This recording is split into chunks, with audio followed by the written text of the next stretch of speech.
प्रिय विद्यार्थियों, नमस्कार। आज अपन BSc part second organic chemistry unit first spectroscopy में स्पेक्ट्रोस्कोपी का जनरल इंट्रोडक्शन पढ़ेंगे। स्पेक्ट्रोस्कोपी में अपन कुल 6 टॉपिकों पर अध्ययन करेंगे। इसमें पहला जो टॉपिक है वो स्पेक्ट्रोस्कोपी का सामान्य इंट्रोडक्शन है। दूसरा टॉपिक इलेक्ट्रोमैग्नेटिक रेडिएशंस। तीसरा टॉपिक है इलेक्ट्रोमैग्नेटिक स्पेक्ट्रम। चौथा टॉपिक है एब्जॉर्प्शन एंड एमिशन स्पेक्ट्रम। पांचवा जो टॉपिक है यूवी विजिबल एब्जॉर्वेशन स्पेक्ट्रोस्कोपी। और छठवां जो टॉपिक है वो है आईआर स्पेक्ट्रोस्कोपी। आज हम स्पेक्ट्रोस्कोपी का इंट्रोडक्शन पढ़ेंगे। ये जानेंगे कि स्पेक्ट्रोस्कोपी क्या होती है। Study of matter by the interaction of electromagnetic radiations. विद्युत चुंबकीय विकिरणों की सहायता से पदार्थ का अध्ययन करना ही स्पेक्ट्रोस्कोपी है। स्पेक्ट्रोस्कोपी को समझने के लिए यहाँ स्लाइड में 2 इमेज दिखाई गई हैं, जिनमें पहली इमेज एक्सरे की है और दूसरी इमेज किसी सैंपल का अध्ययन किया जा रहा है। पहली इमेज जो एक्सरे की है इसमें अपन एक्स विकिरणों का उपयोग कर रहे हैं। क्योंकि एक्स विकिरण विद्युत चुंबकीय विकिरण है, इसलिए इस टेक्निक को अपन स्पेक्ट्रोस्कोपी कहेंगे। और दूसरी इमेज में हम पदार्थ का अध्ययन करने के लिए विजिबल रेडिएशंस का उपयोग कर रहे हैं, इसलिए ये भी एक स्पेक्ट्रोस्कोपिक टेक्निक है। पदार्थ का अध्ययन करने के लिए जिन विद्युत चुंबकीय विकिरणों का उपयोग किया जाता है उस टेक्निक का वही नाम दे दिया जाता है। जैसे पदार्थ का अध्ययन करने के लिए हमने एक्स रेडिएशंस का उपयोग किया, तो इस टेक्निक का नाम हो गया एक्स रे स्पेक्ट्रोस्कोपी। और यदि हम पदार्थ का अध्ययन करने के लिए विजिबल रेडिएशंस का उपयोग कर रहे हैं तो इसका नाम हो गया विजिबल स्पेक्ट्रोस्कोपी। और यदि पदार्थ का अध्ययन करने के लिए हम आईआर रेडिएशंस का उपयोग करें तो इस टेक्निक का नाम हो जाएगा आईआर स्पेक्ट्रोस्कोपी। और यदि हम माइक्रोवेव का उपयोग करें तो इस टेक्निक का नाम हो जाएगा माइक्रोवेव स्पेक्ट्रोस्कोपी। यानी पदार्थ का अध्ययन करने के लिए जिस इलेक्ट्रोमैग्नेटिक रेडिएशंस का उपयोग किया जाता है उस टेक्निक का नाम उस विकिरण के नाम पर ही दे दिया जाता है। अब अपन दोबारा स्पेक्ट्रोस्कोपी की डेफिनेशन को देखते हैं। Study of matter bye interaction of electromagnetic radiations. इस डेफिनेशन में 2 वर्ड, एक तो मैटर और दूसरा इलेक्ट्रोमैग्नेटिक रेडिएशंस, इनको गहराई से समझेंगे। पहले समझते हैं मैटर, पदार्थ क्या होता है, और फिर समझेंगे इलेक्ट्रोमैग्नेटिक रेडिएशंस को।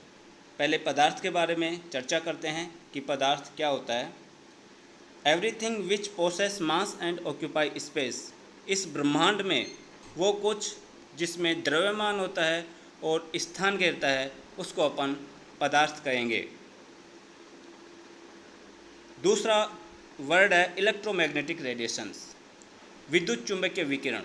ये समझने से पहले अपन ये समझते हैं कि रेडिएशन क्या होती हैं, विकिरण किसको कहेंगे।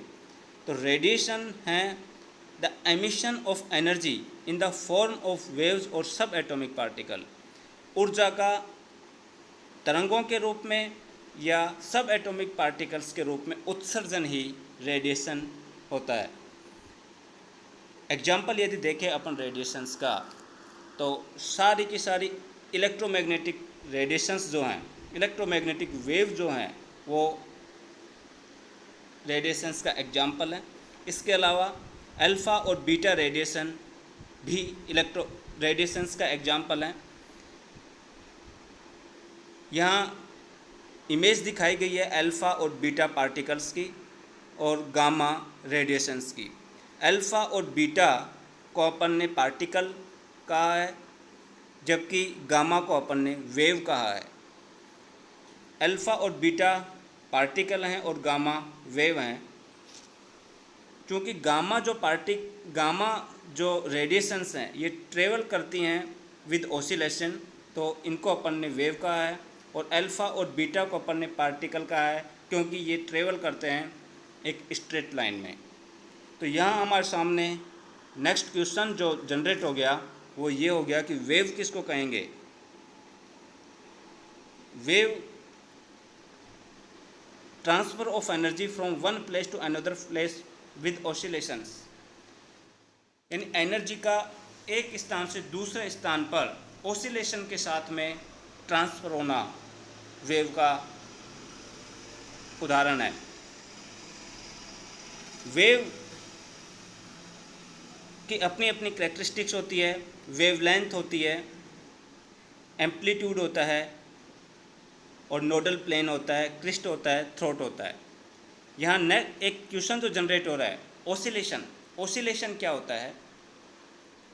किसी भी ऑब्जेक्ट का कहूँ या एनर्जी का कहूँ, अपने इक्विलिब्रियम पॉइंट से जो उतार चढ़ाव होता है वही ऑसिलेशन है। तो वेव की जो प्रॉपर्टी है, एक सिंपल भाषा में वेव की जो प्रॉपर्टी है वो ऑसिलेशन है, ट्रेवलिंग विद ऑसिलेशन। और जो पार्टिकल होता है उसमें ऑसिलेशन नहीं होता, वो एक स्ट्रेट लाइन में माइग्रेट होता है।